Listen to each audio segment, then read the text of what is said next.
किस तरीके से हमारे यहाँ लोकसभा चलती है, राज्यसभा क्या है, सारी चीज़ें, और कौन कौन से हमारे फंडामेंटल राइट्स हैं, ये सारी चीज़ें हम इसमें देखेंगे।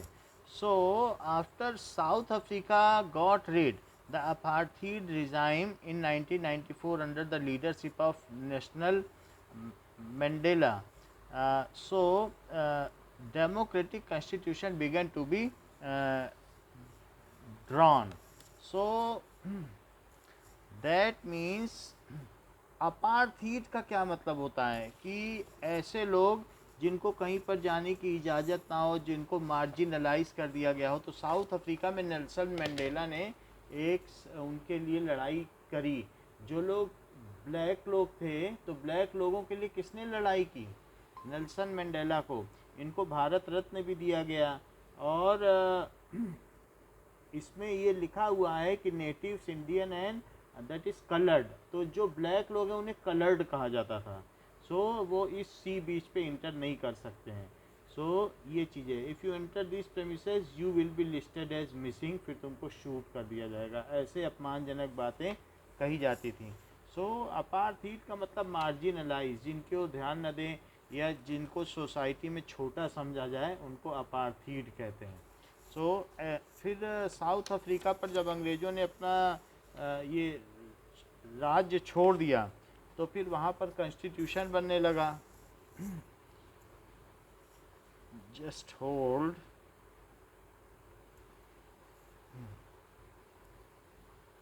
Now apartheid regime meaning.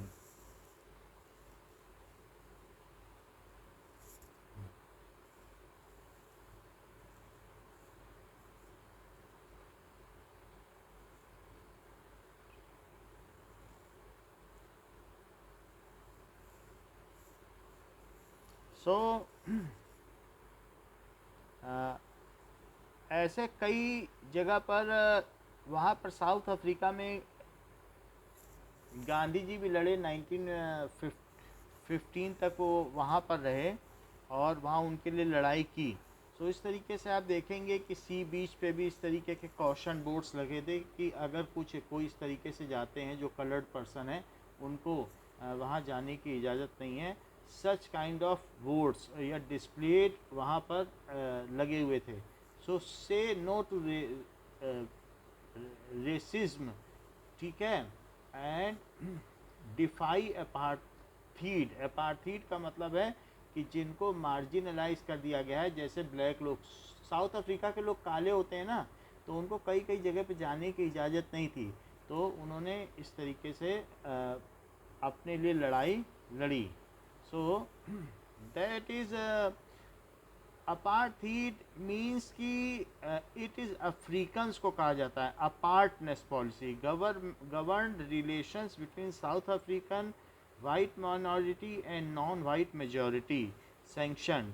सो अपार्थीड का क्या मतलब होता है? It is apartness. नाउ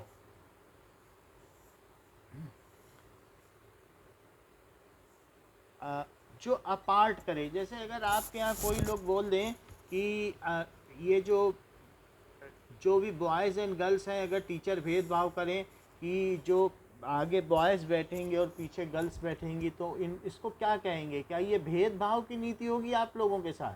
लड़कियां क्या सोचेंगी कि बॉयज़ को आगे बैठा दिया, अब हमें पीछे से दिखाई नहीं पड़ रहा है, या फ़ैन के पास बैठा दिया। अगर टीचर इस तरीके से बायस्ड व्यवहार करते हैं, बायस्ड बिहेवियर करते हैं, पक्षपात का, so if the behaviour is due to some danger, ये क्या कहते हैं, ड्यू टू सम जेंडर या और किसी वजह से, कलर की वजह से हो, तो इस तरीके की policy, government policy which is based on gender. समझ में आ गई बात कि नहीं अपार्थीड का मतलब? तो वहाँ की रिजाइम को क्या कहेंगे? क्या अपार्थीड रिजाइम कहेंगे? बोलिए। इफ गवर्नमेंट पॉलिसीज़, वहाँ की पॉलिसीज़ ऐसी ही थी कि जो भी ब्लैक पर्सन है वो थर्ड क्लास में चलेंगे, उनके पास कितना भी पैसा हो वो फर्स्ट क्लास की टिकट नहीं ले सकते हैं। सो आर बेस्ड ऑन जेंडर, ऐसा तो होना नहीं चाहिए। कलर, श्वेत श्याम की ये वाइट है, जैसे इंग्लिश लोग गोरे लोग होते हैं, काले लोग, तो उस पर कलर पर भी बेस्ड हो सकती है। या इसके अलावा कास्ट पर बेस्ड हो, तो रिलीजन पर बेस्ड हो, रेस पर बेस्ड हो। रेस का मतलब है, जैसे ऐसा होता है ना कि ब्लू आइड के लिए हिटलर ने क्या किया था कि सब जर्मन लोग श्रेष्ठ हैं, बाकी लोगों को मारो, ज्यूस को। देन सच रिजाइम, तो उस रिजाइम को क्या कहते हैं बताओ? सच रिजाइम, रिजाइम का मतलब जानते हो? शासन। इस तरीके के शासन को क्या कहेंगे? Is called apartheid regime. Apartheid, apartheid की एटिमोलॉजी क्या होती है? अपार्टनेस। अपार्टनेस का मतलब क्या होता है? भेदभाव। किसी को अपार्ट कर दो, अपने से अलग कर दो कि भाई ये अलग है, हम अलग हैं, तो भेदभाव वाली रिजाइम। सो भेदभाव वाला शासन काल था, called apartheid regime. And such regime किसकी थी?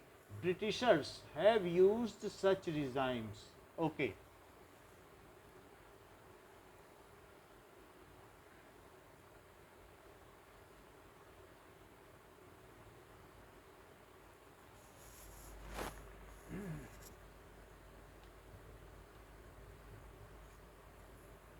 नाउ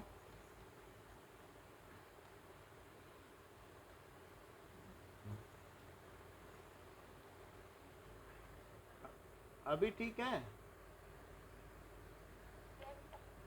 सो ऐसी रिजाइम को क्या कहेंगे?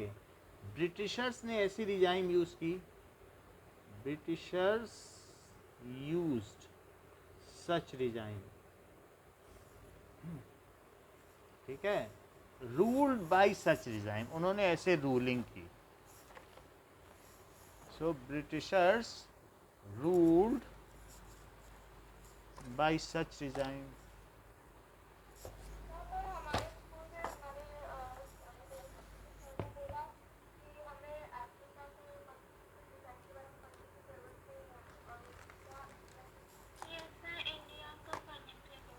ओके ओके ठीक है, एक मिनट।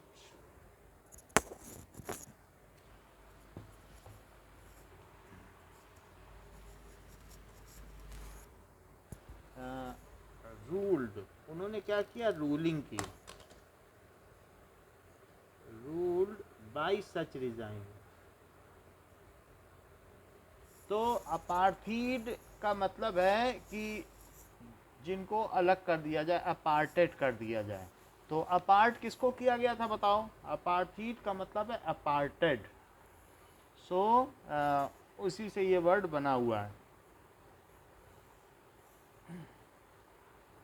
नाउ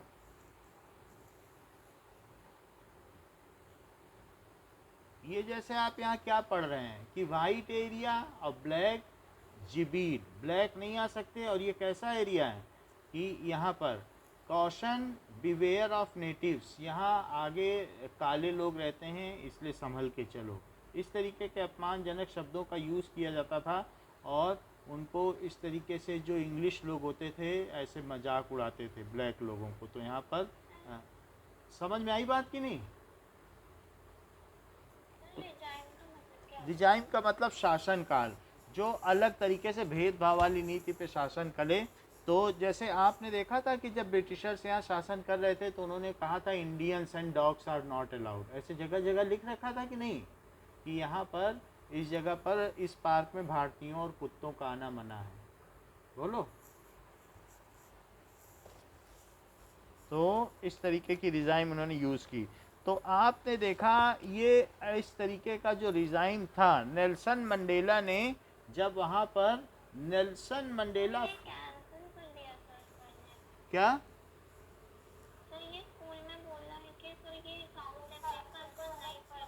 तो हम इसे हटा देंगे, हम इसको बता नहीं रहे, बस ये सेंटेंस पूरा कर रहे हैं।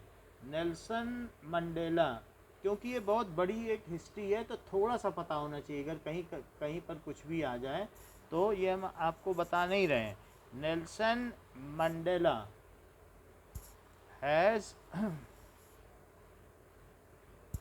रूल्ड, ये जो भी है ये फॉट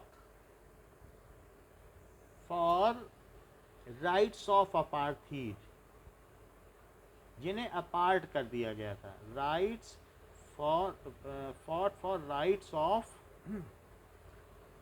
अपार्थीड। अपार्थीड का यहाँ क्या मतलब है? Aparted people. कौन थे aparted people? That is black native Africans. इसलिए थोड़ा बता दें, क्योंकि आप में से कोई आगे चल के अगर कभी आईएएस की तैयारी करता है तो थोड़ा सा पता होना चाहिए कि कभी आपने 9th में ये पढ़ा है, तो मालूम होगा तो फिर आगे डिफ़िकल्टी नहीं होगी, आप कनेक्ट कर सकते हैं। नाउ द उसके बाद वहाँ कॉन्स्टिट्यूशन बना, the party that ruled through operation and the party that led the freedom struggle set together to draw up common constitution.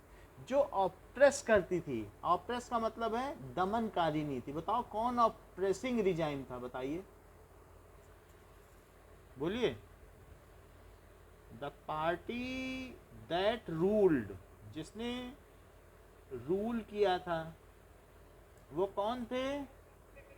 ऑप्रेसर्स थे। ऑप्रेसर्स का मतलब समझते हो? दमनकारी। And the party and the people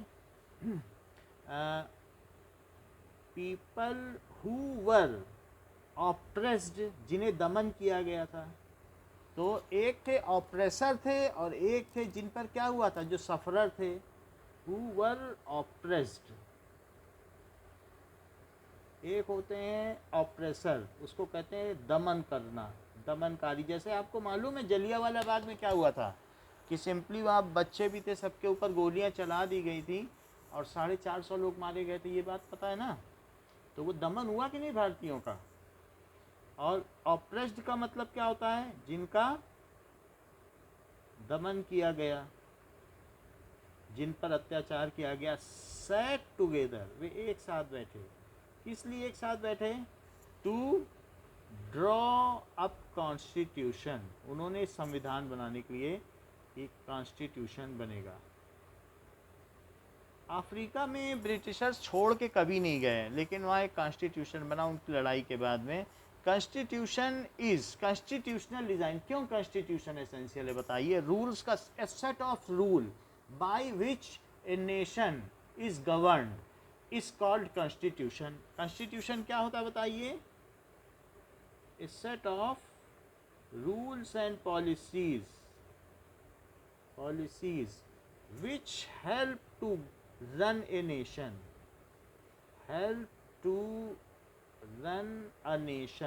is called, इसे क्या कहते हैं? called constitution. तो वहाँ पर कॉन्स्टिट्यूशन बना और चीज़ें जब रूल्स बन गई तो सब चीज़ हो गई। And now all countries that have constitution, क्या हुआ? इस कॉन्स्टिट्यूशन में क्या किया गया कि nobody in this constitution a rule was made that nobody is excluded to enter in any area। हर कोई समान है, everybody is equal in law and nobody is excluded, किसी को कहीं जाने से रोका नहीं जा सकता है। in this constitution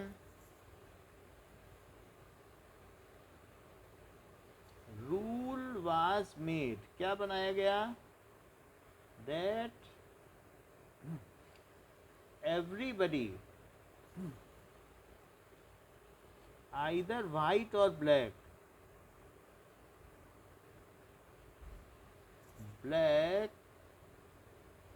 ठीक है, इज इक्वल बिफोर लॉ, मतलब कानून के लिए सभी समान हैं। ऐसे ही कॉन्स्टिट्यूशन इंडिया में भी बनाया गया। क्या जहाँ जहाँ कॉन्स्टिट्यूशन होते हैं वो सारे कंट्री डेमोक्रेटिक होते हैं? बोलिए कि नहीं?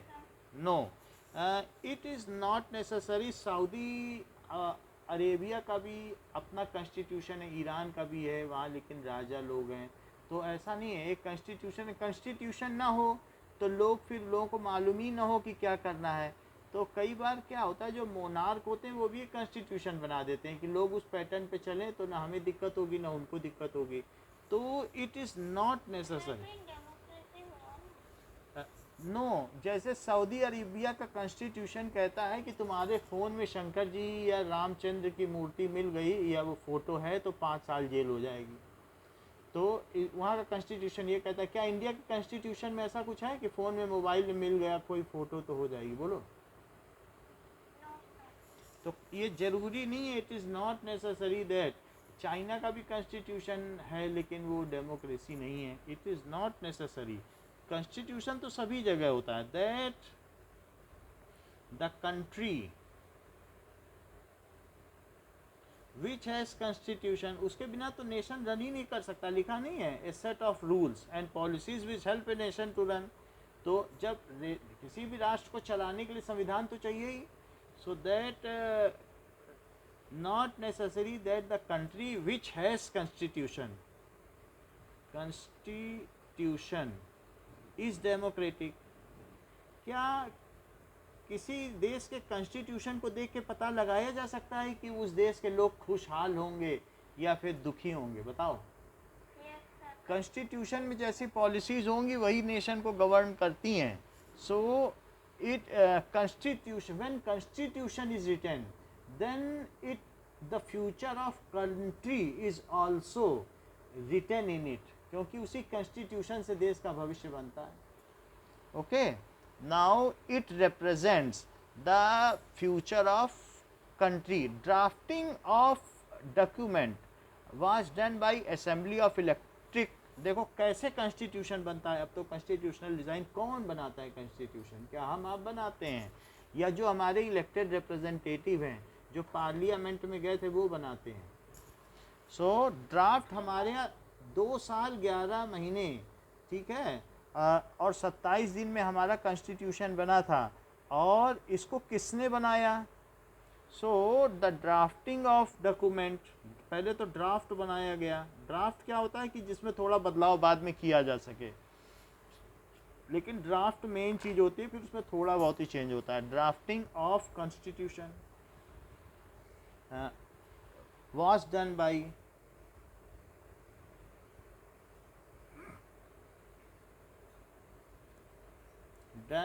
in India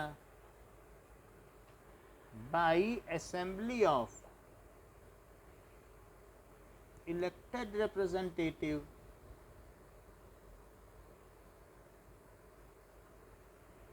तो जो भारत में इलेक्शन हुए तो उन इलेक्टेड रिप्रेजेंटेटिव ने बनाया, ठीक है, called constitutional assembly, constituent assembly. तो जो कॉन्स्टिट्यूशन बनाती है उस असेंबली को कॉन्स्टिट्यूएंट असेंबली कहते हैं। सभी नहीं कि सभी इलेक्ट हो गए तो सभी बनाएंगे, उसमें से कुछ लोग बहुत बुद्धिमान होते हैं, उनको चुना जाता है और उनकी सभा होती है। वैसे तो हमारे जो भी हैं, एक लोअर हाउस है, लोकसभा है, और दूसरी क्या है? राज्यसभा। सो एक है लोअर हाउस और दूसरी है अपर हाउस। लोअर हाउस में क्या होता है? लोग इलेक्शन होता है उससे चुन के जाते हैं कॉन्स्टिट्यूएंट, और इसमें 545 मेंबर्स हैं जबकि इसमें 245 मेंबर्स हैं। तो इन सभी लोगों में जो बहुत बहुत बुद्धिमान लोग थे वो लोग कॉन्स्टिट्यूएंट असेंबली में आए। ओके, तो दैट इज कॉन्स्टिट्यूएंट असेंबली वो होती है जो कॉन्स्टिट्यूशन का ड्राफ्ट बनाती है। कॉन्स्टिट्यूएंट असेंबली है 299 मेंबर। क्या सभी को रखा गया कि कुछ लोगों को?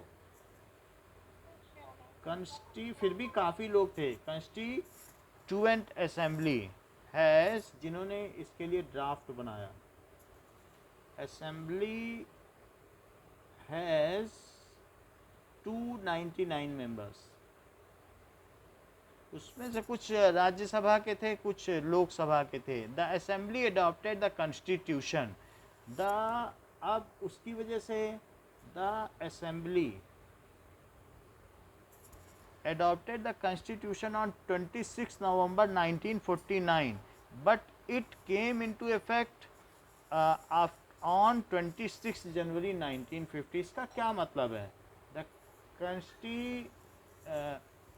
असेंबली एडॉप्टेड कि कॉन्स्टिट्यूशन में क्या था कि कितने फंडामेंटल राइट्स देने, इंडिया का राष्ट्रीय चिन्ह क्या होगा, नेशनल साइन क्या होगा, राष्ट्रीय पक्षी कौन होगा, हमारे देश की भाषा कौन सी होगी, ऑफिशियल लैंग्वेज कौन सी होगी, और non official other regional language में किसे किसे मान्यता देनी है। 114 लैंग्वेजेस हैं, लेकिन 21+1 अदर लैंग्वेज और 1 हिंदी, 22 लैंग्वेज को ऑफिशियल लैंग्वेज माना गया है, जिसमें हिंदी को इंडिया की ऑफिशियल लैंग्वेज माना गया है। 3 ऑफिशियल कलर्स कौन कौन से होंगे, तो केसरिया, वाइट और इसी तरीके से ग्रीन, तो ये ऑफिशियल कलर्स माने गए, जो फ्लैग के कलर्स हैं उन्हें नेशनल कलर माना गया। इसी तरीके से नेशनल एंथम क्या होगा, ऐसे न जाने कितनी चीज़ें कॉन्स्टिट्यूशन में डिस्कस होती हैं, लोकसभा राज्यसभा के समाचार में आप सुन सकते हैं। So assembly adopted the constitution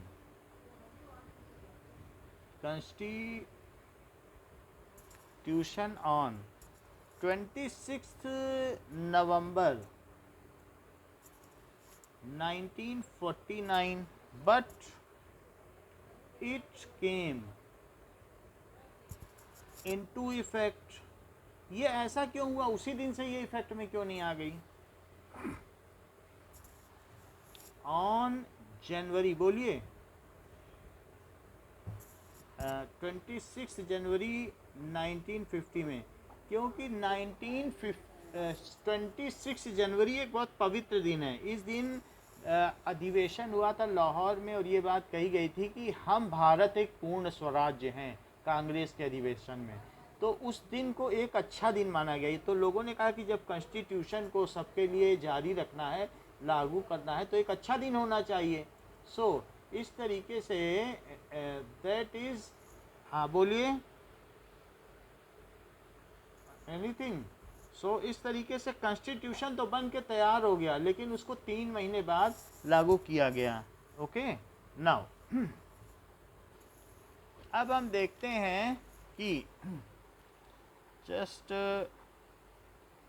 Y 26 January is important.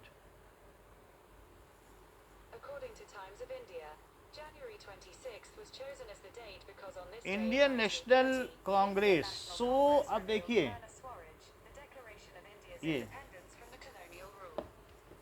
ये चीज़ है। अब यहाँ पर 26 जनवरी को क्यों ये चीज़ हुआ, ये लागू हो गया। सो 26 जनवरी 1930 में, 20 साल पहले, सो इंडियन नेशनल कांग्रेस ने, नेशनल कांग्रेस डिमांडेड फॉर पूर्ण स्वराज्य, कि हमें अपना ही राज्य चाहिए, अंग्रेजों को देश छोड़ना पड़ेगा। तो पूर्ण स्वराज की मांग हमने की थी, तो इसलिए ये दिन बहुत महत्वपूर्ण था।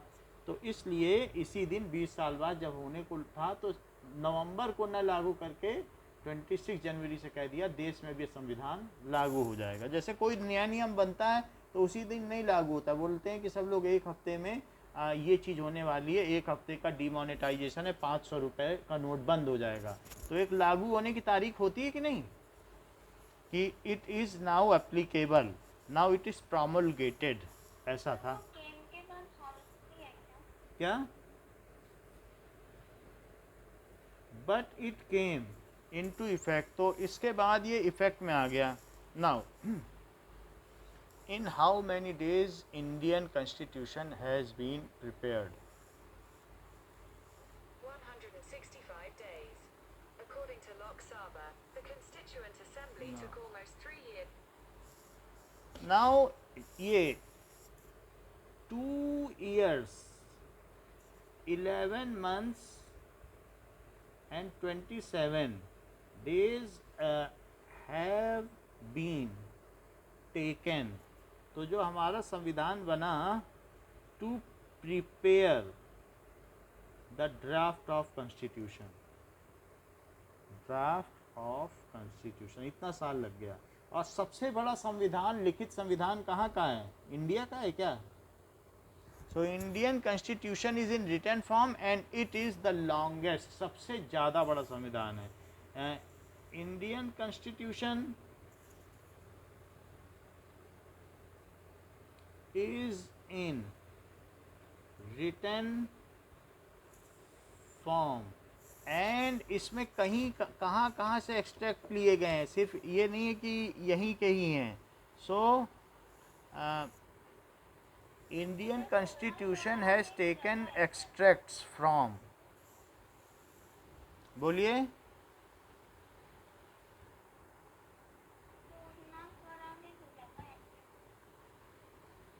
एक मिनट,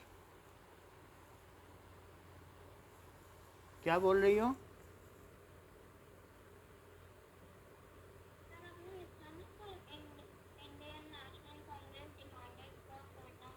हाँ हाँ, पूर्ण स्वराज का मतलब हमें फुल फ्रीडम चाहिए. पूर्ण का क्या मतलब होता है कि पूरी आज़ादी. समझ में आ गई कि हम अंग्रेजों ने कहा हम तुम्हें थोड़ी आज़ादी दे देंगे, अच्छा ठीक है तुम यहाँ जा सको. बोले नहीं, तुम यहाँ से चले जाओ, हम अपना देश चला लेंगे, तुम चले जाओ. उसको क्या कहते हैं? लाहौर अधिवेशन में इन्होंने कहा कि हमको पूर्ण स्वराज चाहिए. सो इट इज़ टेकन है स्वराज. स्वराज का मतलब अपना राज्य. और ये किसने किया था? क्या लोकमान्य गंगाधर तिलक ने किया था पूर्ण स्वराज की मांग. तो इस वजह से उनका सबसे ज़्यादा नाम भी है पूर्ण स्वराज की, उन्होंने मांग कर दी. तो ये चीज़ है कि हमें फुल फ्रीडम चाहिए. नाउ इट जो भी इंडियन कॉन्स्टिट्यूशन है, सो ये कई कंट्रीज से बोरोड किए गए हैं, सिर्फ इंडिया से नहीं है. इसमें ब्रिटिश है, यूएसए का कॉन्स्टिट्यूशन लिखा गया है, ओके. सो ऑस्ट्रेलिया का कॉन्स्टिट्यूशन लिया गया है. सो Indian constitution is borrowed from constitution has taken points. किस किस कंट्री के पॉइंट्स? फ्रॉम किस किस कॉन्स्टिट्यूशन से? फ्रॉम ब्रिटिश कॉन्स्टिट्यूशन से. क्योंकि ब्रिटिश कॉन्स्टिट्यूशन से इसलिए लिया गया क्योंकि बहुत सारे हम लोग कई सालों से उन्हीं के अंदर में थे, तो कुछ बातों में हम अभ्यस्त हो गए थे. तो हम लोगों ने कहा कि ठीक है कि हमारी सेना ऐसे चलेगी, तो इस तरीके से हमने वो ले लिया. यूएसए से ले लिया, अमेरिका से, ऑस्ट्रेलिया से भी लिया हमने कुछ चीज़ें, जो कई अच्छी अच्छी चीज़ें थी. ऐसे अलग अलग जगहों से हम लोगों ने ये सारी चीज़ें ली. ठीक है. नाउ आप देखें,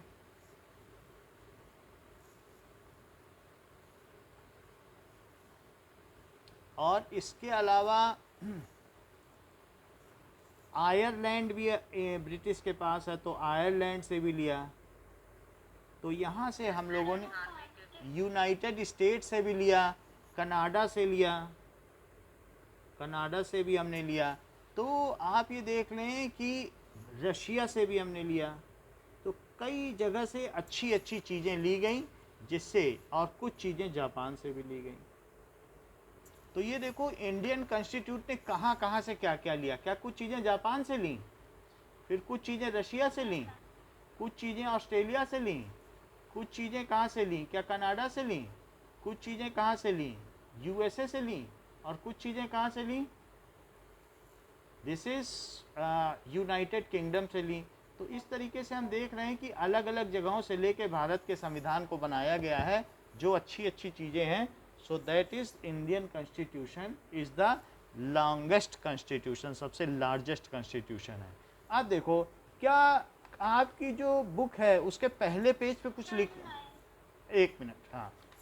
सो इतनी बात हो गई कि कहाँ कहाँ से लिया गया है.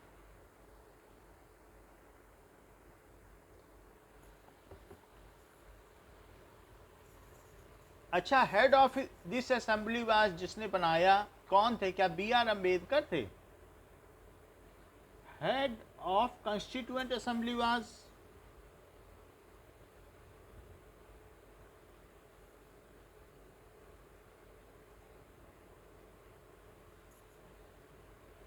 B R Ambedkar. तो इस तरीके से इंडियन कॉन्स्टिट्यूशन बना ना। ऑस्ट्रेलिया के बाद क्या है? Australia, Ireland. आयरलैंड आजकल ब्रिटिश में मिल चुका है, पहले नहीं मिला था, जब हमने लिया था ये संविधान तब नहीं मिला था। इंडियन कॉन्स्टिट्यूशन कुछ अच्छी चीज़ें ली हैं, ऐसा नहीं है कि हर एक कॉन्स्टिट्यूशन में कुछ अच्छी बातें होती हैं। हमने पूरे विश्व का संविधान पढ़ा, फिर due to wide visionary of Mahatma Gandhi कि कहाँ से क्या लेना चाहिए, क्योंकि हम बहुत डाइवर्सिफाइड थे, हमें बहुत सावधानी से चुनना था कि क्या क्या लेना है कहाँ से, तो उन चीज़ों को हमने लिया। ठीक है, now okay, now this is constitution of India. अगर आप देखें तो कॉन्स्टिट्यूशन ऑफ इंडिया की बुक ये है जो उस समय पब्लिश हुई थी। तो अब इसमें सबसे पहले प्रीएम्बल है, जो पहला पेज है उसमें कुछ लिखा है। ये प्रीएम्बल का मतलब प्रस्तावना। कॉन्स्टिट्यूशन का जब पहला पेज खोलोगी तो उसमें क्या है, कॉन्स्टिट्यूशन की द पीपल ऑफ इंडिया, और बहुत डेकोरेट करके सब बनाया गया है। ऐसा नहीं है कि, क्योंकि सबसे पवित्र किताब होती है, तो जैसे रिलीजियस बुक्स में बहुत चीज़ बनते हैं तो बड़े बड़े चित्रकारों ने इसमें बहुत डेकोरेशन किया है, तो उस तरीके से ये किया गया है। तो what does it mean by preamble of India, ये कॉन्स्टिट्यूशन। प्रीएम्बल का मतलब है, जैसे आपकी बुक है तो बुक जब खोलते हो तो उसके लास्ट में या पहले पेज पे कुछ लिखा रहता है कि नहीं, फॉरवर्ड, तो वो प्रीएम्बल है कि इस बुक में क्या है। तो पहला पेज पढ़ लेने से हमें पता चल जाता है कि इस बुक में किस बारे में बात की गई है, तो उस चीज़ को कहते हैं प्रस्तावना। तो अब उसके बारे में हम बात करते हैं कि what is preamble of constitution, कि अगर हम संक्षेप में बात करें तो इस पूरी बुक की गाइडलाइंस, जो ये गाइड करती है कि कॉन्स्टिट्यूशन कैसा होगा, उसके बारे में बात की गई है। नाउ ओके,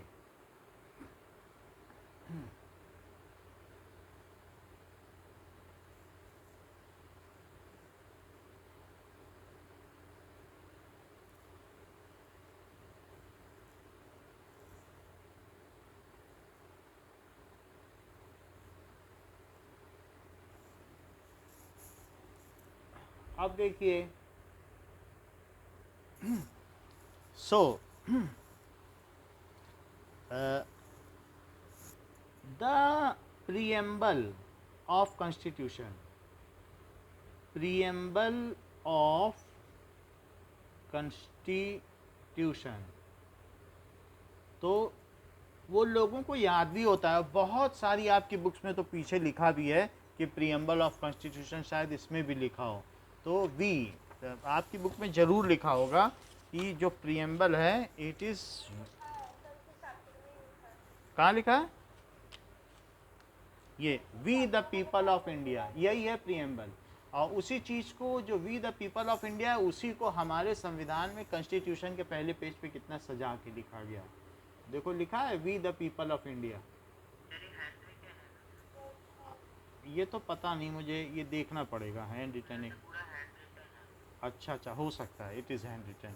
तो we the people of India having solemnly resolve, हम सब लोगों ने अपनी पूरी आत्मा से resolve to constitute India into a sovereign, हमने संगठित करने के लिए यहाँ पर हम सहमत हैं कि वी आर सोवरन, यानी हम किस तरीके के हैं, सम प्रभुत्व हैं। हमारी किसी भी बात पर कोई दूसरा देश छेड़छाड़ नहीं कर सकता कि तुम ऐसा करो वैसा करो। जैसे ब्रिटेन हमें गाइड नहीं कर सकता है कि तुम्हारे यहाँ की पुलिस ठीक काम नहीं करे, हम कहते हैं वी आर सोवरन, कीप मम, चुपचाप बैठे रहो, हम अपना काम कर रहे हैं, तुम्हें बोलने की ज़रूरत नहीं है। बात समझ में आई सोवरेनिटी का मतलब?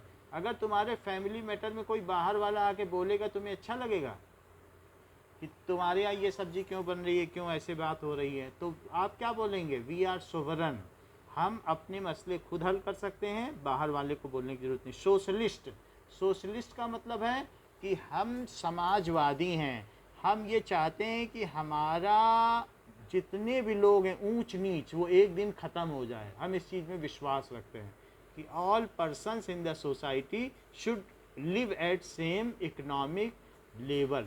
समझ में आ गई बात की नहीं?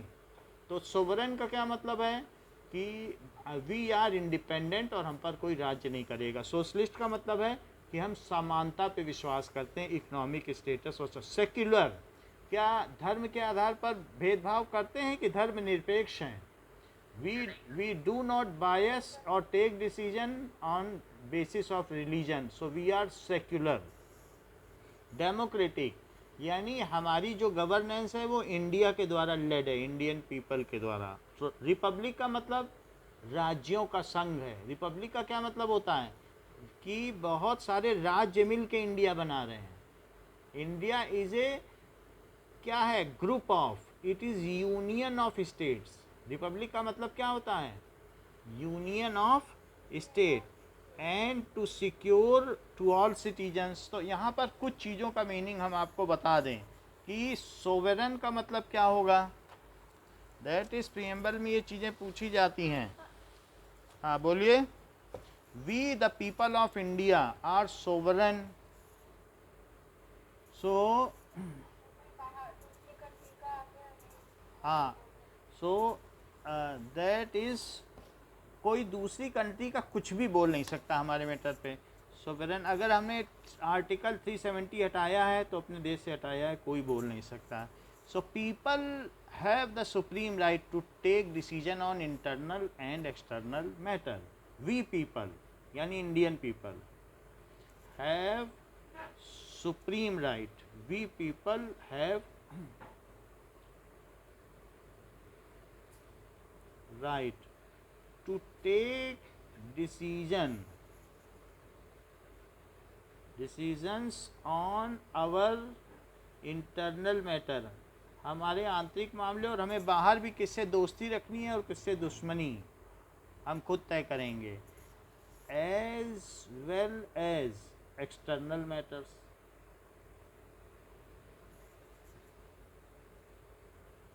फिर सोशलिस्ट का क्या मतलब होता है। सोशलिस्ट का मतलब है वेल्थ इज जनरेटेड सोशली, यानी हमारे यहाँ जो पैसा है वो लोग आपस में मिलजुल कर ही यहाँ पर पैसा जमा कर रहे हैं या बना रहे हैं, और डिस्ट्रीब्यूटेड सोशली। हम इस तरीके से पैसे को बांटेंगे कि जो हमारे यहाँ का गरीब है वो भी धीरे धीरे पैसे वाला हो जाए। तो बात समझ में आई सोशलिस्ट का कि वेल्थ इज जनरेटेड। रशिया तो ऐसा सोशलिस्ट है कि जो भी वहाँ पर होता है सबको बराबर बांट दिया जाता है। हमारे अभी इंडिया में वैसा नहीं है। जनरेटेड, वहाँ जब 2 रोटी मिली थी खाने को तो वहाँ पर लेनिन ने बताया था रेडियो में कि सभी रशिया वालों खुश हो जाओ, अब से सबको 2 रोटी कल से खाने को मिलेगी। वहाँ जो इंजीनियर भी था वो भी खेत में काम करता था और किसान भी करता था, और जो भी पैदावार होती थी सबको बराबर बराबर बंटता था। तो पहले बहुत दिनों तक 1-1 रोटी रोज़ खाते रहे। रशिया इतना गरीब था क्योंकि ज़ार का शासन था वहाँ पर, वो सब पैसा ले लेता था सब लोगों से। तो सोशलिस्ट का मतलब होता है कि दैट मीन्स जितना भी पैसा होगा, सबकी ज़मीन सरकारी है और सारी ज़मीन सरकारी है, और उसमें जितनी भी पैदावार होगी वो सब में क्या होगी, इक्वली डिवाइड होगी। चाहे तुम बहुत ज़्यादा बड़े लॉरेट क्यों ना हो, इंटेलेक्ट क्यों ना हो, इंटेलिजेंट क्यों ना हो, और चाहे तुम्हें कुछ भी ना आता हो, लेकिन जो भी इनकम होगी वो सब में कैसी बटेगी, इक्वल।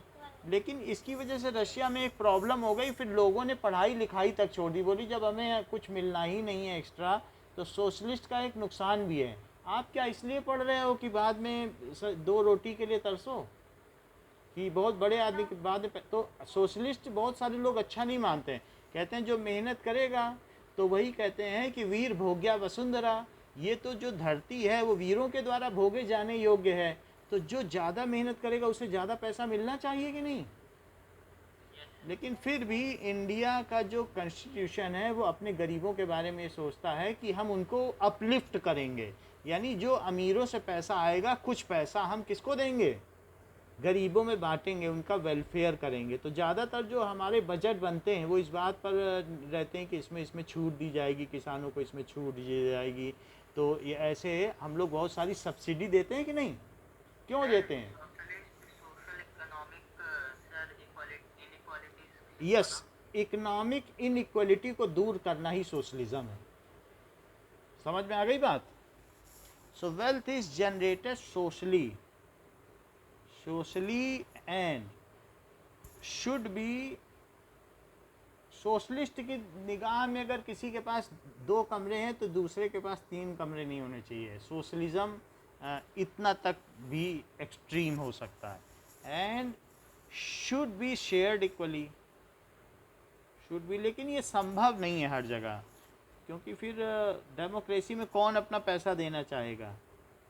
सर आपने 2 बार फोन किया। Equally, 1 minute, and should be shared equally by society, तो सोसाइटी में ये इक्वली शेयर्ड होगा।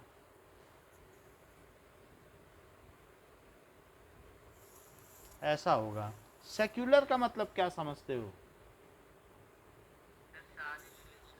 कि government will not favour any religion. अगर गवर्नमेंट है, मोदी सरकार है या कोई भी सरकार है, क्या वो अपने किसी भी भाषण में ये बोल सकती है कि हिंदू या मुस्लिम, ऐसा बोल सकती है कि इनके लिए हम करेंगे? वो बोल सकती है कि हम मुसलमानों के लिए ये करेंगे या हिंदू, ऐसा कह नहीं सकती, फिर वो अगेंस्ट लॉ हो जाएगा।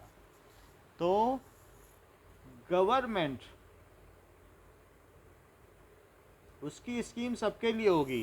Will not favour any religion, any religion.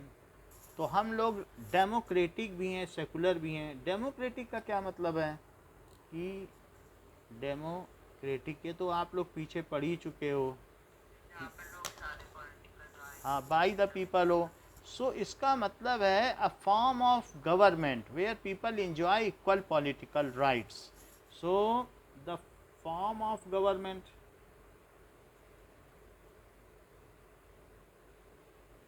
ठीक है, तो विच इज इसमें where people elect their ruler,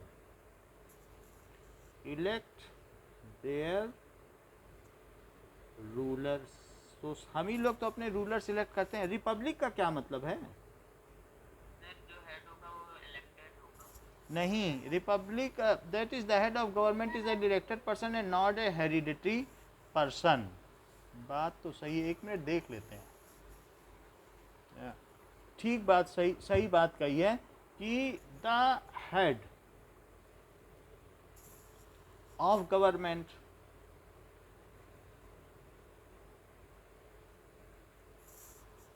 is an elected person।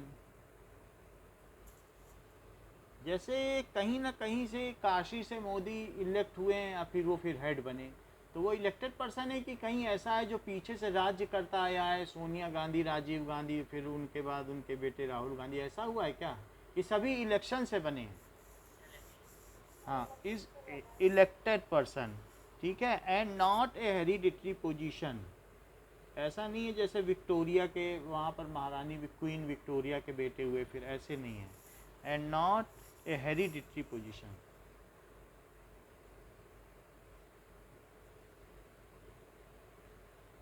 तो वी आर रिपब्लिक, हमारे यहाँ हमारा हेड भी चुन के ही जाएगा। जस्टिस का क्या मतलब है कि आगे की बात की जाए कि फिर आगे कहते हैं कि इतना तो कह दिया, अब आगे क्या कहना है बताओ कि we are democratic, republic, socially. Justice का क्या मतलब है? हमें कैसा जस्टिस चाहिए? सोशल, इकोनॉमिक एंड पॉलिटिकल, हर तरीके का न्याय चाहिए। यानी सोशली हम इक्वल हैं, इकोनॉमिकली भी हमें न्याय चाहिए, पॉलिटिकल में भी कोई भी आदमी चाहे तो राष्ट्रपति बन जाए, कोई आदमी चाहे प्रधानमंत्री बन जाए। तो इस तरीके से लिबर्टी, किस चीज़ की लिबर्टी चाहते हो? एक्सप्रेशन ऑफ थॉट की, बिलीफ जिस पर हम विश्वास करते हैं, राम पर, कृष्ण पर, अल्लाह पर या जीसस क्राइस्ट पर, फेथ की, वर्शिप की, सब चीज़ की लिबर्टी चाहते हो कि नहीं? अपनी बात कहने की लिबर्टी, अपना रिलीजन जो भी है उसको प्रैक्टिस करने की लिबर्टी, वर्शिप की लिबर्टी। इक्वलिटी किस बात की? Status and opportunity. अगर यहाँ पर ठीक है, इक्वलिटी का क्या मतलब है? Status and opportunity. अगर कहीं नौकरी निकलती है तो नौकरी अगर निकलती है तो क्या सबको समान अपॉर्चुनिटी मिलनी चाहिए कि ब्राह्मण या अपर कास्ट को ज़्यादा मिलनी चाहिए? बताइए। सबको समान मिलनी चाहिए। लिबर्टी एक्सप्लेन कर दीजिए। लिबर्टी का मतलब है तुम्हें किस चीज़ की आज़ादी चाहिए। अगर जैसे आप अपना धर्म का प्रैक्टिस कर रहे हो तो सऊदी अरबिया में तो आप तो फ़ोन में भी नहीं रह सकते हो, प्रैक्टिस की तो बात ही अलग है। लेकिन यहाँ पर क्या आपको आज़ादी है अपने धर्म स्थल पर जाने की, वहाँ पूजा करने की? क्या आप कहीं पर मंच लगा के चौराहे पर अपनी बात बोल सकते हो? बोलो कि हम ऐसा चाहते हैं, बोल सकते हो, इंडिया में बोल सकते हो। लिबर्टी का मतलब क्या आपको अपनी बात रखने की, लोगों के सामने रखने की आज़ादी है। लोग जगह जगह आंदोलन करते हैं कि नहीं, अपनी बात रखते हैं। राकेश, पुलिस वाले आ जाते हैं ना सर। पुलिस वाले आ सकते हैं अगर आप हारमोनी डिस्टर्ब न करो और अपनी बात रखो कि सरकार ये गलत कर रही है और इसे ऐसा नहीं करना चाहिए, इसे ऐसा करना चाहिए, तो कुछ नहीं कोई कह सकता है। इफ़ यू आर, ठीक है, expressing your self, some peoples are peacefully, they are, ये प्रोसेशन करते हैं, कोई मार्च निकालते हैं, कुछ बात रखते हैं, देन इट इज़, ये तो डेमोक्रेसी में हेल्दी माना जाता है। नहीं तो डेमोक्रेसी मृत हो जाएगी, डेड हो जाएगी। वो जीवंत तभी बनी रहती है जब तक कुछ लोग आंदोलन न करें कि हमारी बात नहीं मानी जा रही। समझ में आई बात कि नहीं? बोलो। तो लिबर्टी का मतलब है कि आप अपनी बात रख सकते हो। यहाँ तो लोग कह देते हैं मोदी सरकार गलत कर रही है, ऐसी है वैसी है, तो क्या पुलिस कुछ कर पाएगी? आप प्रधानमंत्री तक को इतना बोल देते हो, तो क्या कुछ कोई कह पाएगा? बोलिए। A common people can talk about anything, अगर कुछ गलत हो रहा है उसकी नज़र में, भले ही वो गलत ना हो। तो लिबर्टी का मतलब है कि आपको अपनी बात कहने की अगर आज़ादी मिली है, then it is called liberty. Okay, तो यहाँ पर लिबर्टी का ये मीनिंग कहा गया है। Just hold, then I can show you some points of liberty. एक मिनट।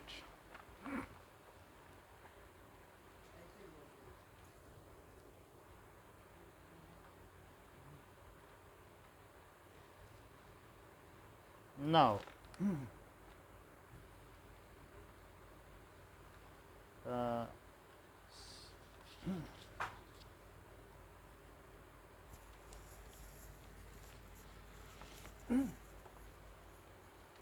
जैसे एक काइंड की ये भी लिबर्टी होती है कि बहुत सारे लोग आपस में कोई डिबेट करने बैठे हैं तो वो अपने मुंह में पट्टी बांध के बैठे हैं कि जब तक चाहो तुम्हें सोचने का अधिकार है, एक क्लब ऑफ थिंकर्स, लेकिन बोलने का अधिकार नहीं है।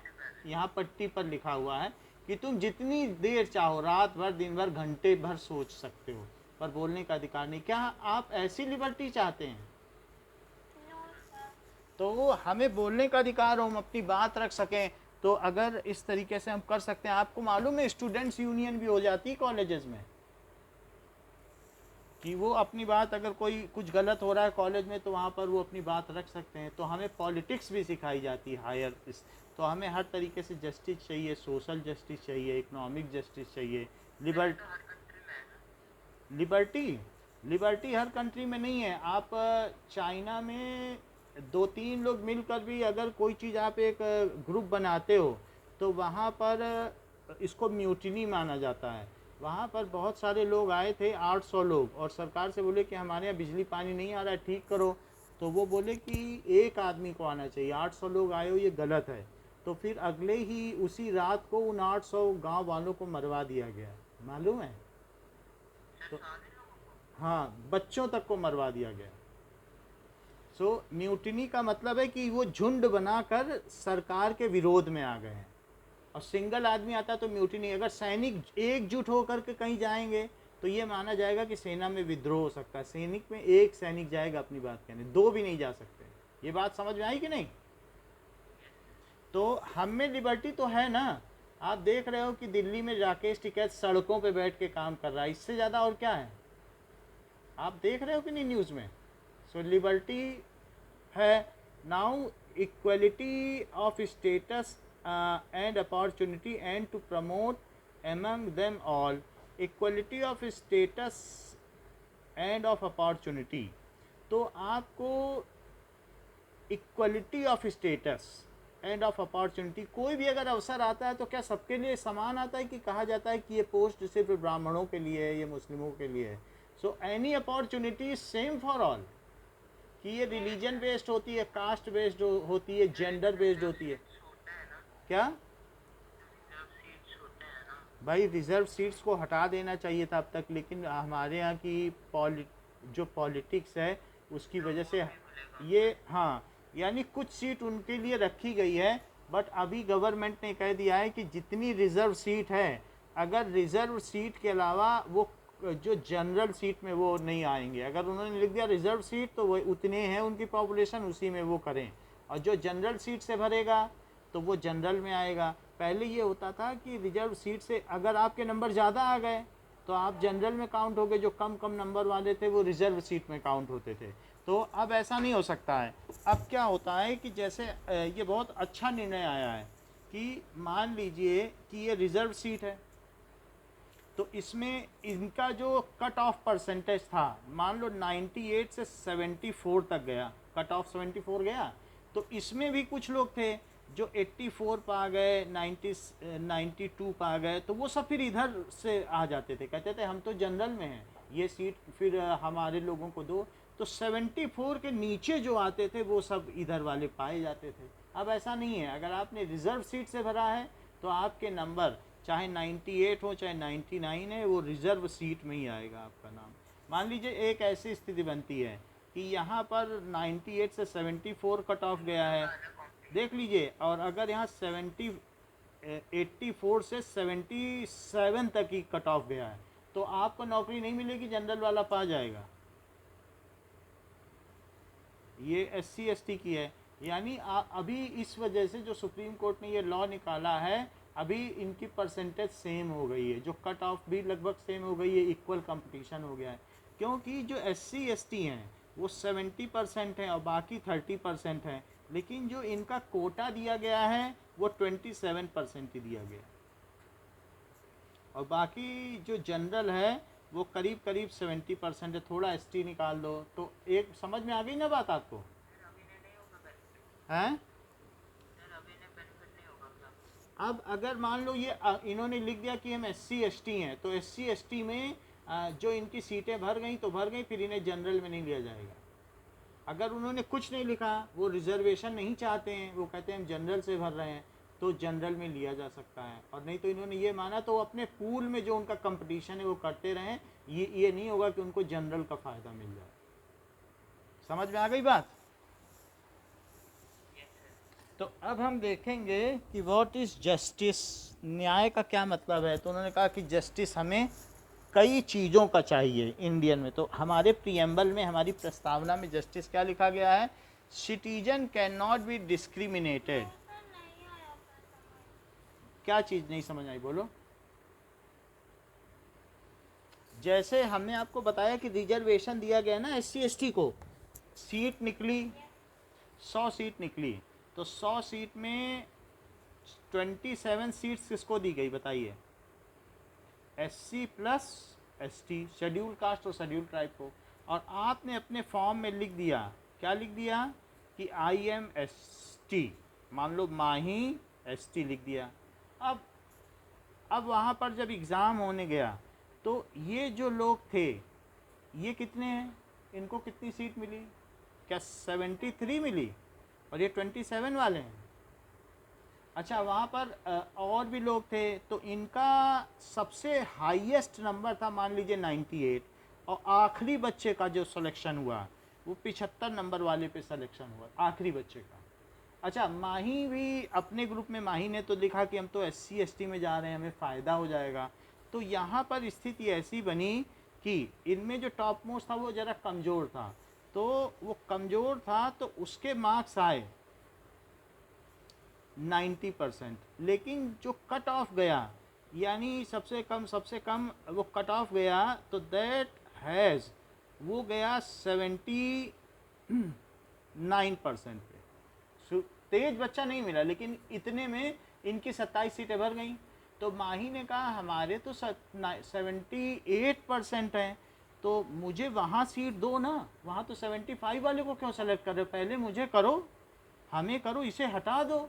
तो सुप्रीम कोर्ट ने कहा ऐसा नहीं होगा, अगर वहाँ से तुम्हें रिजर्वेशन लेना था जनरल वाले में से, तो तुम्हें यहाँ पर SC ST नहीं लिखना चाहिए था। अगर आपने SC ST लिख दिया तो आपका अलग कंपटीशन है। अब आपके चाहे 79 आ जाए, कुछ ये क्लेम नहीं कर सकते हो मेरे 78 हैं, इस 75 वाले को उठाओ और हम तो ओवरऑल में ज़्यादा हैं। तुम्हारा पूल अलग बन गया है, अब तुम अपने पूल में लड़ो। समझ में आई बात कि नहीं? जैसे मान लो भारत पाकिस्तान का युद्ध हो रहा है और ऑस्ट्रेलिया का मैच हो रहा है किसी और के साथ, कनाडा के साथ, तो तुम कहते हो हमारे रन तो बहुत ज़्यादा आ गए ऑस्ट्रेलिया से, हम पाकिस्तान से नहीं जीते तो क्या हुआ, ऑस्ट्रेलिया से जीता मान लो, तो माना जाएगा? तो तुम अपने पूल में जितने हैं उतनी सीट भर गई तो भर गई, यहाँ की बात मत करो। तो ये चीज़ होती है, वो आगे समझ में आ जाएगा जैसे जैसे। ठीक है, यहाँ इसका कॉन्टेक्स्ट इतना नहीं है, अब है ज़रूर रिजर्वेशन, लेकिन वो जस्टिफाई कर दिया सुप्रीम कोर्ट ने कि आप अपने पूल में लड़ाई करें, वहाँ का फ़ायदा मत देखो। सो सिटीजन क्या कहते हैं, can not be discriminated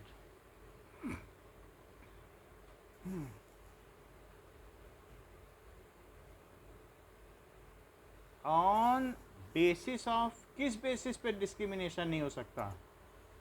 cast और इस तरीके से रिलीजन एंड जेंडर।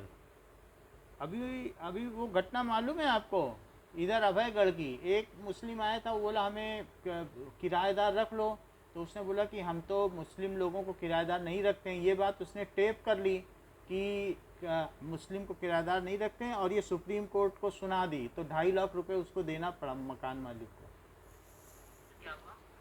मतलब उसने कहा कि ये देखो, ये पर्सन जेंडर के नाम पर डिस्क्रिमिनेट कर रहा है। तुम ये नहीं कह सकते अगर तुम्हारे घर कोई किराएदार आया है रहने कि हम तो इनको जैन को नहीं देते हैं, हिंदू को नहीं देते हैं, मुस्लिम को। अगर आप कास्ट के बेसिस पर या किसी बेसिस पर कोई डिस्क्रिमिनेशन करते हो तो आपके खिलाफ केस फाइल हो जाएगा और आपको उसका मुआवजा देना पड़ेगा। समझ में आ गई बात? So citizens can not be discriminated on any basis, on any level. आप मना नहीं कर सकते कहीं पर कि हम इनको नहीं देंगे तो उनको नहीं देंगे। ओके? और आपको क्या कुछ बोलने की आज़ादी है कि चीन की तरह मुंह बंद करके रहो?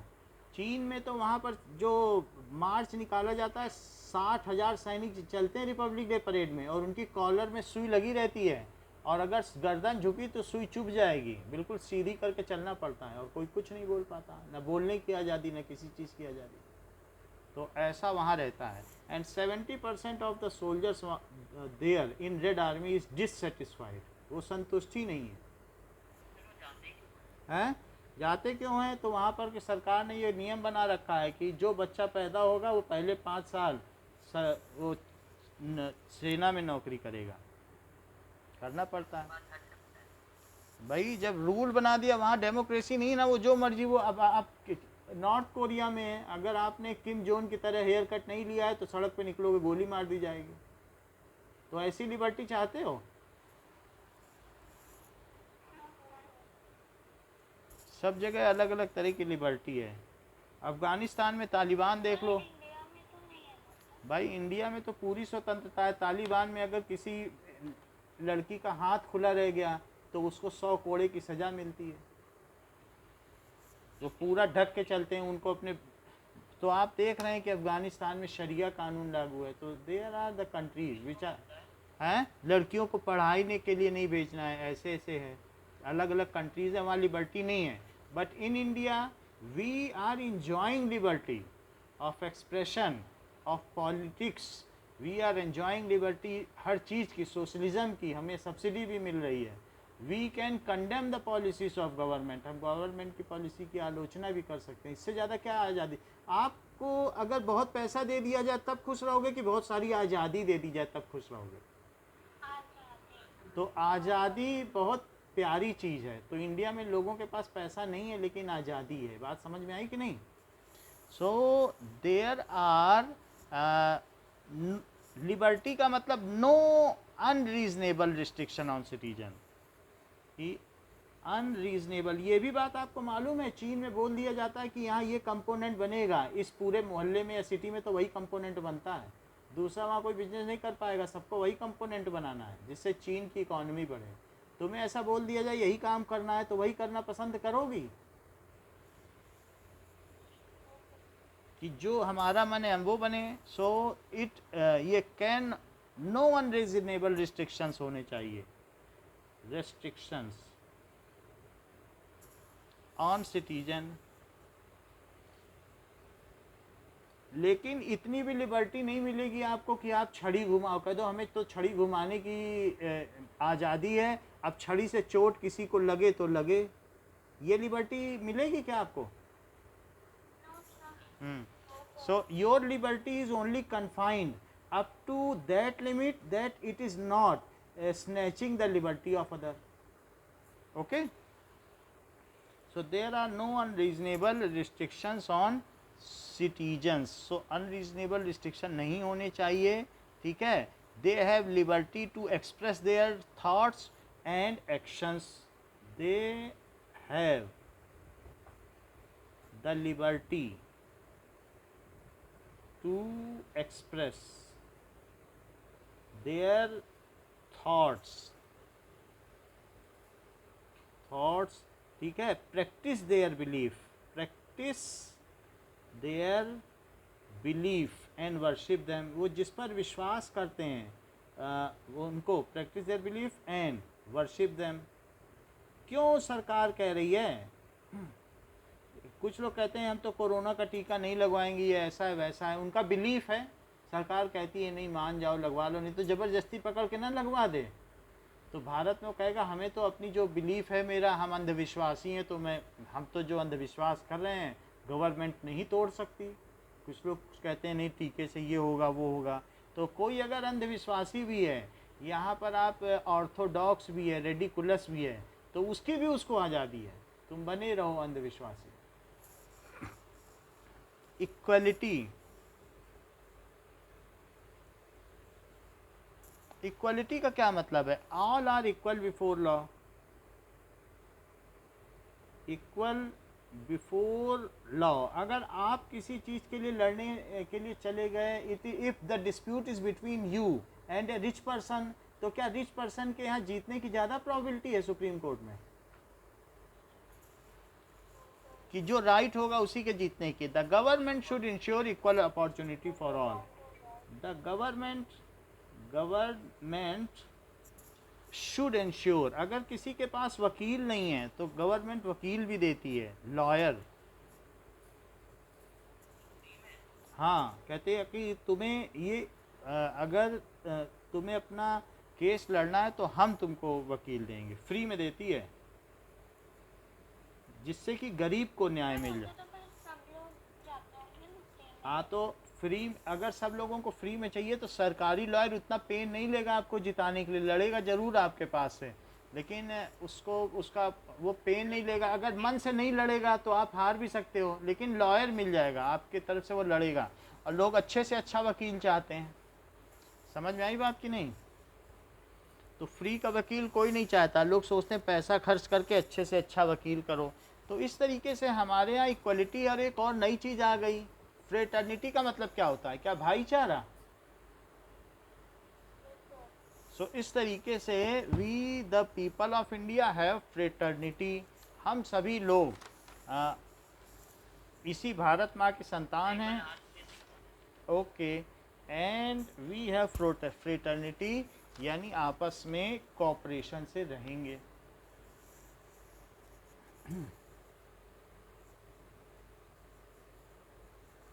So fraternity means that is people should live like brothers and sisters.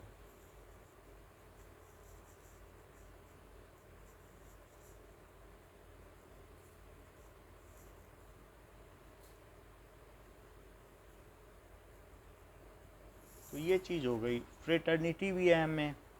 तो ये हमारे प्रीएम्बल का मतलब क्या होता है कि संविधान की प्रस्तावना।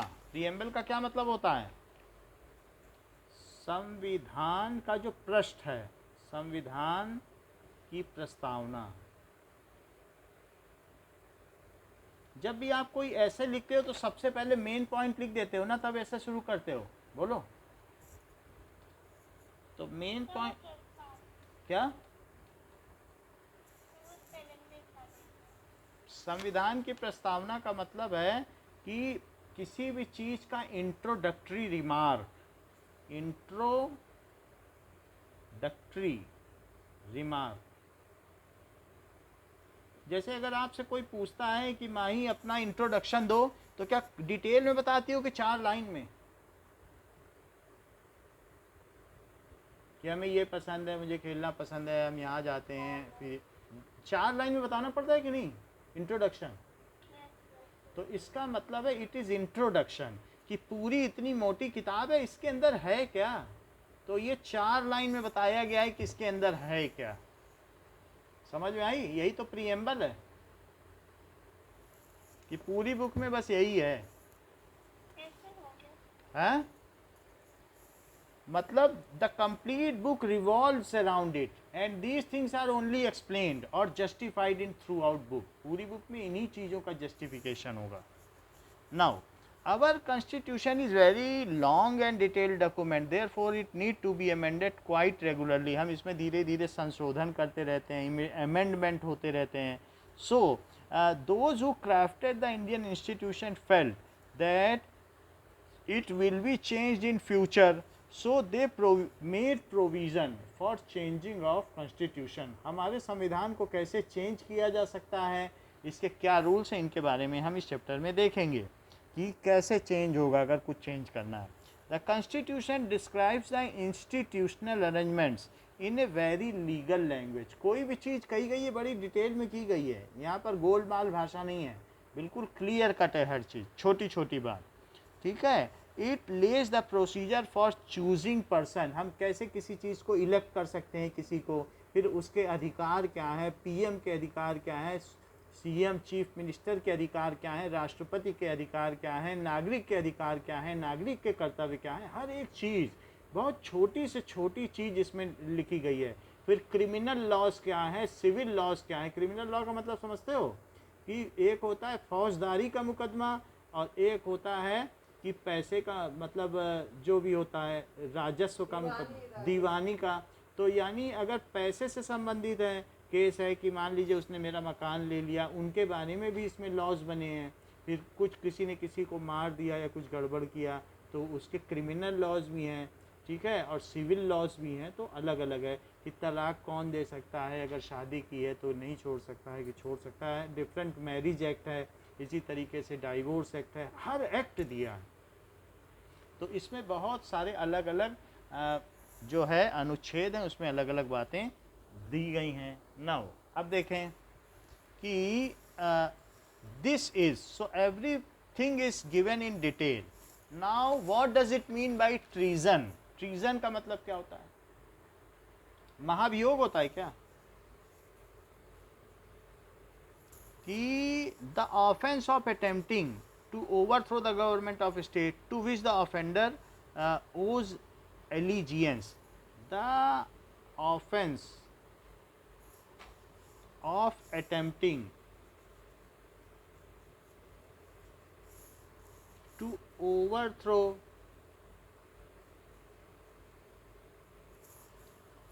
the government of state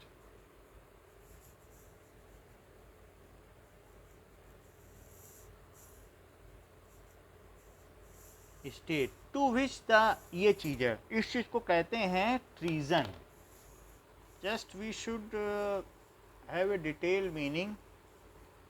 treason meaning, This is the definition of reason. No यानी ट्रीजन का मतलब है attempting to overthrow the government of state और डूइंग सम हार्म, इसको कहते हैं महाभियोग। ट्रीजन का क्या मतलब होता है? महाभियोग, महान अभियोग। अभियोग का मतलब क्या होता है कि बहुत बड़ा इसके ऊपर आरोप लगा होगा, बड़ा आरोप, बड़ा आरोप। यानी आप पर कोई you are alleged with some big fault. जैसे कहते नहीं कि do not put allegation on me, हम पर कोई आरोप मत लगाओ। जैसे देशद्रोही या गद्दारी या कोई सरकार जो है दूसरे सरकार को गिरा दे, यानी यूनियन गवर्नमेंट है वो क्या करे, जो स्टेट गवर्नमेंट को क्या कर दे, ठीक है, the offence of attempting to, अभी बता रहे हैं, to overthrow the government of state to which the offender owes allegiance, यानी इसका मतलब है कि ट्रीजन,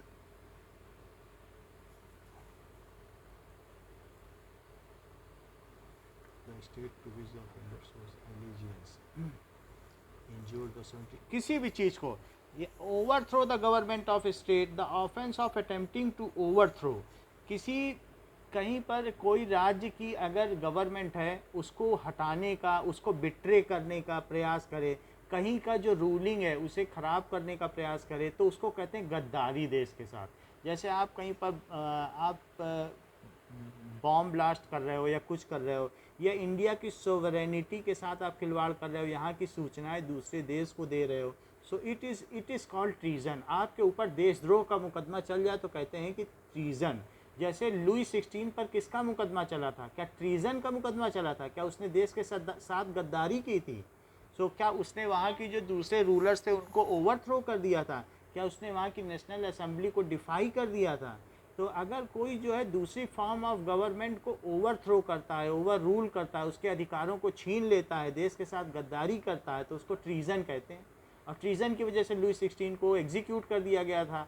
रॉबस्प्रे को भी माना गया कि भाई ये ट्रीजन है, जो कोर्ट ऑफ ट्रायल है, तो उस असेंबली ऑफ ट्रायल में उसको ये किया गया। तो ट्रीजन का मतलब है फंसाया गया या जो भी, it is the betrayal of trust, trust को धोखा देना, इट इज़ बिट्रेयल। बिट्रेयल का मतलब क्या होता है? ऑफ ट्रस्ट, किसी का भरोसा तोड़ना, ठीक है, या देशद्रोह, भरोसा और भरोसे के साथ दगाबाजी, तोड़ देना, बिट्रेयल। तो बिट्रेयल ऑफ, और सीधी मीनिंग है देशद्रोह, इसमें सज़ा मौत की होती है। तो ट्रीजन है, तो ट्रीजन का मुकदमा कई राष्ट्रपतियों पे भी चल जाता है, महाभियोग। अब देखो अपार्थीड का क्या मतलब है?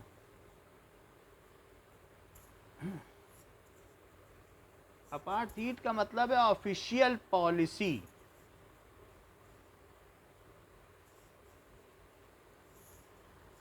ठीक है, ऑफ रेशियल सेपरेशन, रेस के बेसिस पर, कोई दक्षिण अफ्रीका का है, साउथ अफ्रीका का है, तो उसको हम यहाँ आने नहीं देंगे, इसे कहते हैं racial separation. We have also suffered from this policy up to 200 year, 200 सालों तक हमने इसे झेला है, ब्रिटिशर्स ने हमको भी ऐसे ही किया है। सो रेशियल सेपरेशन उसको कहते हैं, and ill treatment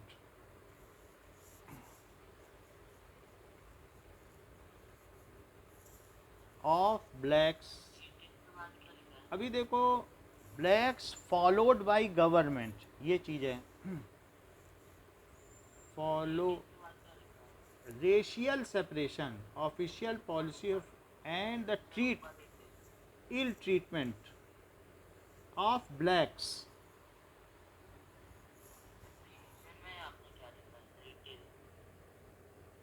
it is betrayal,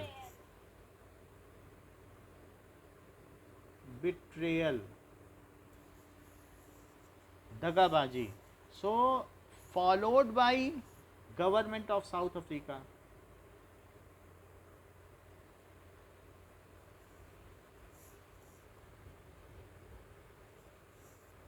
Africa. अभी आपने देखा था कि यूएसए में वो भी हुआ था, एक ब्लैक को उसकी कार से निकाल के पुलिस वाले ने उसके गर्दन पे बूट रख दिया और तब तक रखे रहा जब तक वो मर नहीं गया, तो है ना। तो इस तरीके की ऐसे ही वो लोग वहाँ पर क्या कि किसी छोटी से छोटी अगर सस्पिशियस है तो भी मार देते हैं ब्लैक्स को। तो ब्लैक्स वहाँ के फिर नाराज रहते हैं कि वहाँ हमेशा ये ब्लैक और हैं क्या लगाते हैं, बट वहाँ जो वाइट पर्सन्स हैं वो डोमिनेटिंग हैं, वो रिचर हैं, तो वो ऐसा करते हैं। या फिर तो वो मेजॉरिटी में। मेजॉरिटी में भी हैं, ये भी बात है, क्योंकि ब्लैक्स वहाँ पर क्या थे, वहाँ पर उनको एक तरीके से स्लेव बना के ले गए थे अंग्रेज लोग, जब उन्होंने अपनी वहाँ पर उपनिवेश बनाए थे, कॉलोनी। तो फिर वो वहीं रह गए, लेकिन उनके पास पैसा नहीं था। जो ब्रिटिशर्स थे वो मालिक बन के रहे, तो ब्रिटिशर्स उन पर, और जो नेटिव लोग हैं वो भी रेड इंडियन हैं, वहाँ के अमेरिकन, वो भी ब्लैक की तरह ही काउंट किए जाते हैं, वो भी गरीब हैं। अब देखो, now that is what is constitution.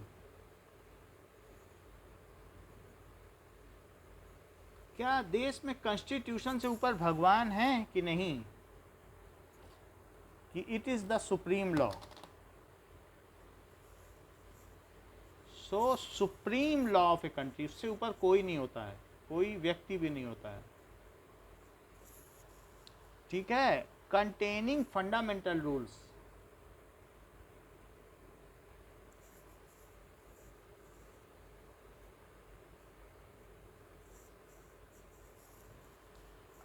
Governing the policies of society, ठीक है, on which a country runs.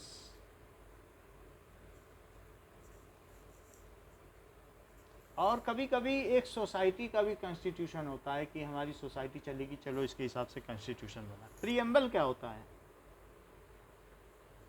आपकी बुक में प्रीएम्बल लिखा है, तो व्हाट डज इट मीन। ये पहले पेज पे जो लिखा है ये क्या है, क्या ये प्रस्तावना है, we the people of India. So that is प्रस्तावना, मतलब यही चीज इस बुक में क्या है, ठीक है। ओथ अलग चीज होती है, प्रीएम्बल का मतलब है कि इस बुक में क्या कंटेन्ड है। हर बुक का पहला पेज उसका प्रीएम्बल है। प्रीएम्बल का मतलब है एन इंट्रोडक्टरी स्टेटमेंट। आपसे कहा जाए कि आप अपने बारे में 4 लाइन बोलो, तो वो आपका प्रीएम्बल होगा, इंट्रोडक्शन होगा, इंट्रोडक्टरी स्टेटमेंट।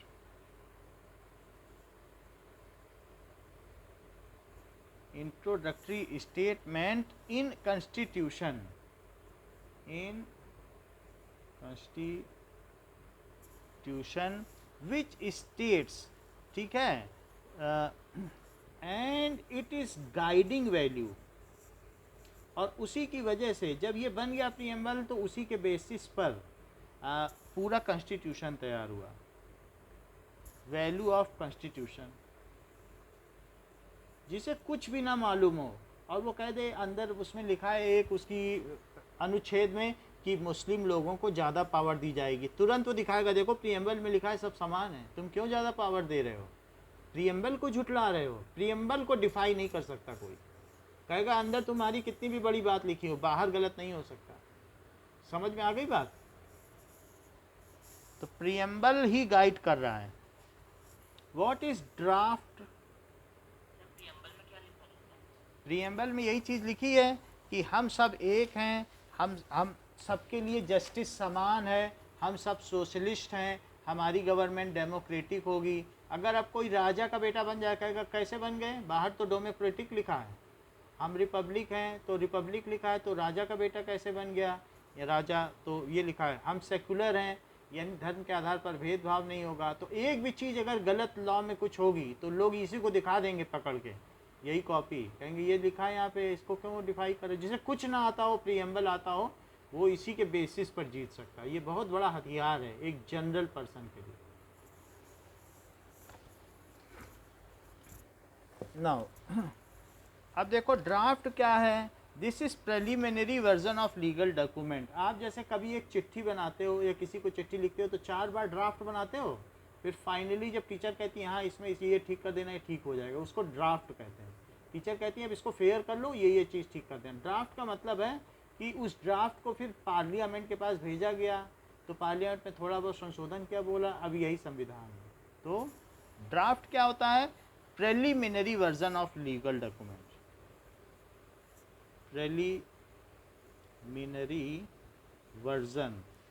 अगर आप कहीं पर कुछ आपको एक स्पीच देनी तो उसके लिए भी तो 4-5 बार ड्राफ्ट तैयार करते हो, उसके बाद फाइनल स्पीच तैयार करते हो कि नहीं।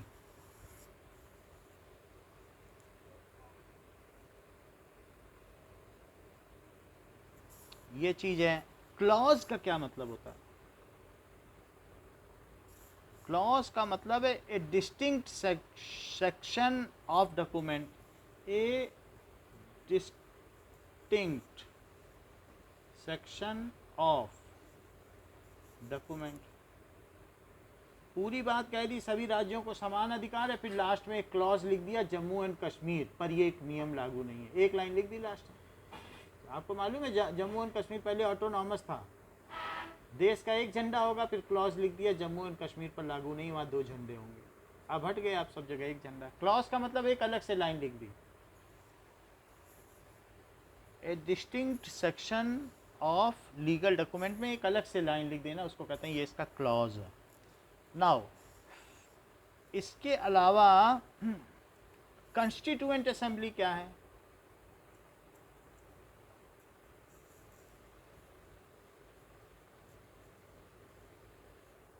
कंस्टिट्यूएंट असेंबली का मतलब है assembly of peoples representative and assembly जिन्हें हमने चुन के भेजा है, पीपल्स रिप्रेजेंटेटिव हैं, एमपी होते हैं वहाँ पर तो पार्लियामेंट में। एमएलए कहाँ पे होते हैं बताओ? राज्य में होते हैं, ठीक है, लेजिस्लेटिव असेंबली। और वो पार्लियामेंट है। पार्लियामेंट किसको कहते हो? दिल्ली में पार्लियामेंट की सब राज्यों में है। फिर assembly of peoples representative,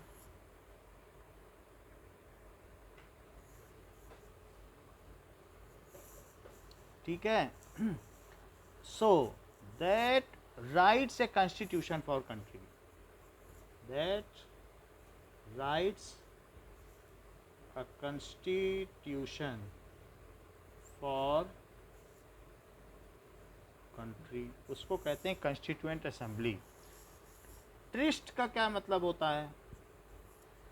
A meeting और meeting place that has been agreed upon, जहाँ पर सब लोग मिलते जुलते हैं उसको क्या कहते हैं? द मीटिंग प्लेस, जहाँ सब लोग बैठ के ये संविधान बनाए, which has been agreed upon by all.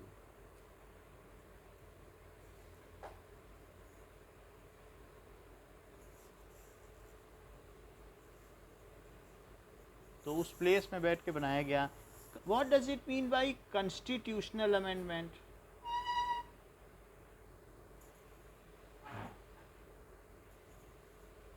क्या संविधानिक संशोधन भी हो सकता है, बदला भी जा सकता है क्या संविधान को? अ चेंज और मॉडिफिकेशन, चेंज कुछ बदला जा सकता है, मॉडिफिकेशन जैसे आरक्षण का नियम बदल दिया गया, पहले 10% था, अब 27 हो गया है मंडल आयोग में। In the constitution